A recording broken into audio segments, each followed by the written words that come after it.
Sikwambia sitaki mama, mbona kile sio muelewa lakini mama. Mimi sio sitaki. Kwa lazima. Ana kasoro gani wewe mpaka usimuoe?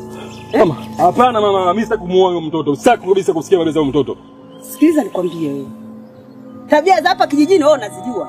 Chifu akitaka laki hataki apingwe. Unaona? Sasa ninachokwambia, utaki usitaki yule binti utamuoa. Tena usinichanganye kabisa. Hapana mama, mimi sio mtoto. Mimi sio mtoto, mama ni mtu mzima sasa hivi nilivyo na pia na elimu yangu kichwani. Kwa nini wewe ndio uzima wako kwangu mnasaidia nini? Na kama msomi mjini kwa kwenu ndio msomi, lakini hapa kijijini mila tu zinazotakiwa. Kwa nini nachokwambia yule binti lazima umuoe? Umesikia? Mimi sitaki univuruge hapa kijijini. Nisielewane na chifu. Ndio kishamua chifu, lazima utamuoa. Mila. Mila mama, sasa imekuwa mila. Ndio. Kwa hiyo inaja gani mimi kusoma sasa? Usomi wako hapa mila. Inachotakiwa yule mtoto wewe muoe. Tena umuoe kabisa usije kanitafutia matatizo. Sawa?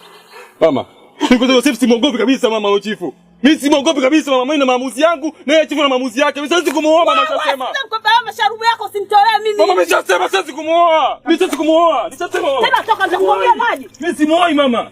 Nishasema.